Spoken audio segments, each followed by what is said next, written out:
อย่าห้องอีอ้วนจะเครื่องเสียงสีดับอีกดาวน้อย2018สวัสดีอย่ามาดาวน้อยทอลูกหน้าที่เกือบดาวเทียมห่างเนี่ยยาลายีบัสันสมห้องเอียงย่านเขาพูดว่าเป็นกระเทยอยู่ทั้งนั้นก็ได้โคตรซะนั่นแห่งมักย่องกระเทยเป็นสิ่งมีชีวิตที่คิดไปเองยี่ลีเนาะเฮาก็คิดไปเองคือกันคิดว่าจังไดดาวน้อยจังไดมาคือปะปูบางปะกงปะปูบางกับปะกงไข่ตัวละเย็นมึงบอกคือปลาสลิดบางบ่อน่ะชุ่มตาก็แห่งเนาแมงวันเจาะอยู่น่ะสวัสดีค่ะดิฉันไหมพ่อบุดมพรค่ะโอ้กูจะมาไหมพ่อมต่อเอี้ยไม่อยากหนูมันหลักคือเสียดข้าวนี่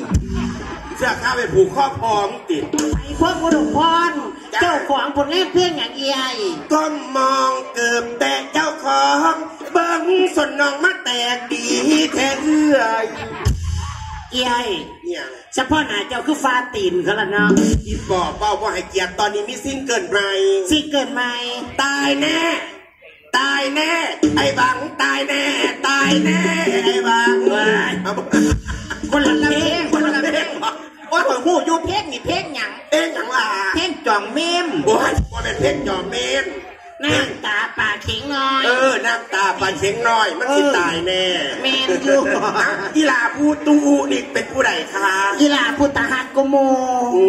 หน้าใสๆกกขาใหญ่ๆก็ต้องเป็นน้องแป้งนัทธิดาสิคะอย่าว่าน้องแป้งนัทธิดาทอแป้งเบื้องหน้าคือแป้งบ่เขานานี่แหละกลายไปแถวดอนเมืองไปเขาได้เด้อลานเอเลี่ยง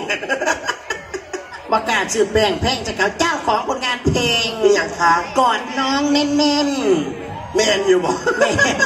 กอดน้องเด้อกอดน้องให้แน่นๆนั่นไหมอ๋อเหลือค่ะแกเอาไปใหญ่คิวต่อไปเอาไปใหญ่อีปอบวะมันหูหนวกต้องซื้อบ่ได้ยินดอกจีเขียวมึงเป็นผู้ใดข้อชื่อกูละเต้นุ้ยมึงกับเบิ้งสันดัดฟันกูแน่เพียโอ้ยอีสันดานก่อนสิดัดฟันดัดสันดานก็อีปอบเขาคอมเมนต์ว่าสันดาผู้นั้นดาผู้นี้ตอนนี้มึงจะบ่มีมูลเขาบอกเฟซมึงถิ่มอะไรอีเขียวมึงว่ามึงเป็นผู้ใดเอากูนี่บอกเบิ้งแหละนี่แหละน้องน้ำตาลวราพร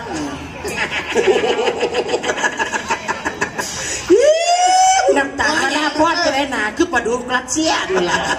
อย่าน้ำตาลวราพรก่อนอีน้ำตาลมัน21นึงแหม่สุดมันมาเป็นสุดหางเชียงอนุบาลบางสุดจากของมาสั่นมาเป็นข้อมหลวงพ่ออีนั่นน้ำตาลอีนี่กระสอบน้ำตาลเนี่ยก็ลงเรือลงเว้นนี่เอามึงยิงทุนท้ายนี่ดิ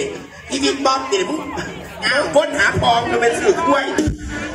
บ๊อบกับมึงพ้นกี่รอบมึงรอบบางประกง8 รอบเลยผีบ๊อบกับบ๊อบเข่าหน้าก็เพื่อนบ้าคนอื่นเขามีบอบหลายอันแม่อีนั่นบอบนักเรียนจ้าอีนี่บอบจินตลานี่กูบอบเท่แต่สำหรับมึงบอบฟาโลนี่แนวดีจักอย่างบอบแมนบอบที่มีบอบสุนทยากาลสินอากีฬาเป็นอย่างผู้ตองกมูนี่ผู้ได้น้อยจังสิน้องเบ้เบ้มันจะแม่มึงใส่ก็มีดอกน้องเบ้นั่นน่ะเอากาลสินเล่นเบ้ไหมมีแต่น้องแกน้องแกไอ้กระแบมันกัดชนิดเดียวกันคือกันตัวชนิดเดียวกันแนวไหนคนหนุ่ยคือกันแม่เมื่อคือประมาณน้องอันพัดปักแล้วเอาน้องแกกับน้องแกเอาน้องแกพนโด่งดังได้ช่วงนั้นบ่ดังปันใดตีเพ่งกับบ่ดังร้องล่ำกับบ่มวนอาศัยว่ายูโดนยูเอาอย่างค่ะยูเอารถบาดเอาล่ำสุพีจะลองฟังนะล่ำเป็นนางเอกคนเด้อเรื่องห้อยปีดำโอ้ยห้อยปีดำพองห้อยปูนดำที่ผ่านผู้ชมไม่ฟังแกงห้อยปูนแดงแล้วคือทำเศร้ามันถือฝนบ้างน้องแกแม่ไม่อย่างมาล่ำครึ่งว่าสิออกลูกโอ้ยสมัยนั้นน้องแกว่าถ้าเด็กคนพบซิลิโคนหลุนเหลามือตอนนี้เสริมมูดังละเสียงปืนดีขึ้นอย่างนี้ชดไม่นี่ติชดไม่นี่แล้วอัลบั้มนี่อัลบั้มงานคุ้ยอายเงาบอว่าจะไหนสมัยนี่คุ้ยอายเงาบอคุ้ยอายเงาบอคุ้ยอายเงาบอน้องสิพาลงตบเอาจะไปอุปโลกก็เป็นผู้นั้นผู้นี้ไรถอดและงานโตในน้ำซื้อแท้จะของกันเปียงซื้อแท้กูกับโยกูนี่ล่ะจ้าน้องซื้อโยโกสีสะเกตน้องซื้อโยโกสีสะเกตบุญเพิ่นเฮ็ดเป็ดคือกันเทียมตะบ้า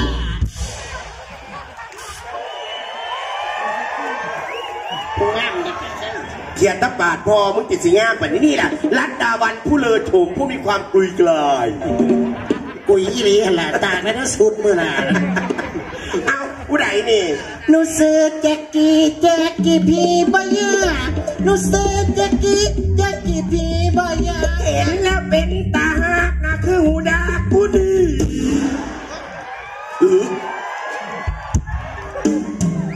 เบ้าหยังกับว่ายากคอยอย่างไอคนเนี่ยนะพอลุงสร้างผู้ใดพอลุงสร้างเจ้านั่นแล้วซื้อสร้างมาเป็นทีอยู่ว่ามึ เพราะเป็นผู้ดากธรรมดาผู้ดากอย่างเองผู้ดากเกลักเกลักยังก็มันมีเมียเป็นนางเอกชูวงอยู่มันไก่บอกนั่นแหละอีห่าเอาพูดต่อไปยายหอดคิ้วเจ้าแล้ว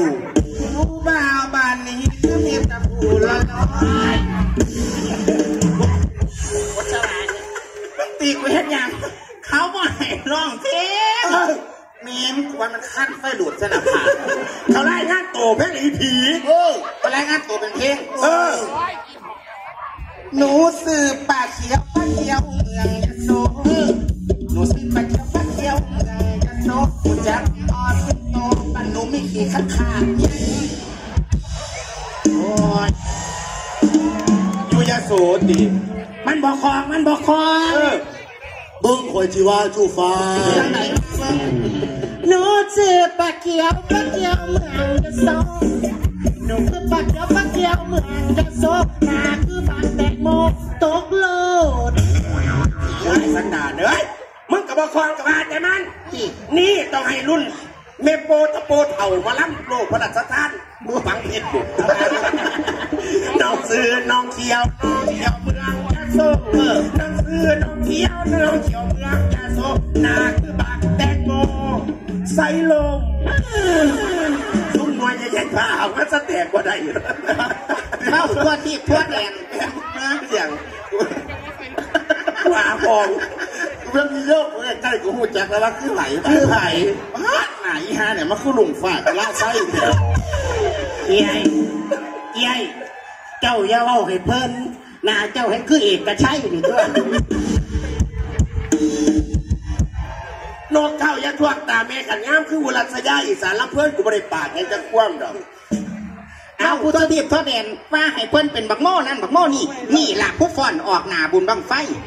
ออกหน้าให้สติบอกกลับบ้าน8 ปีแล้วเถียงกันก็พ่อเป็นพระแดงอีสันดานเถียงปิดแต่นั่งไอเพราะบังสันจะฟ้องหรอกเอาผู้สุดท้ายบูแล้วงั้นต่อ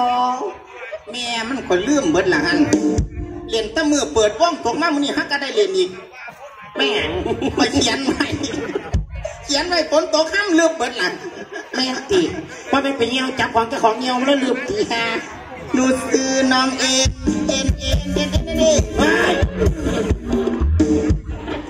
เพราะจะหากินง่ายแม่มันเท่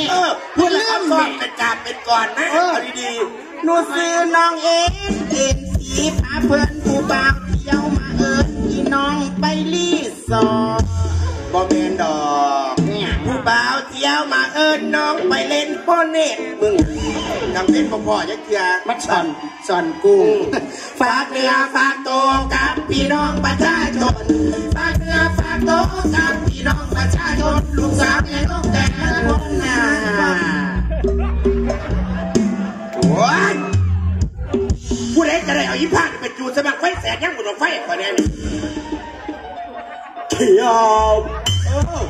เขาถึงเมื่อแล้วสุคือมาควักกูสั่นเขาบ่อยควักกันโอ้ยไปเสร็จมาฝากเนื้อฝากตัวกับพี่น้องประชาชนฝากเนื้อฝากตัวกับพี่น้องประชาชนลูกสาวแม่น้อง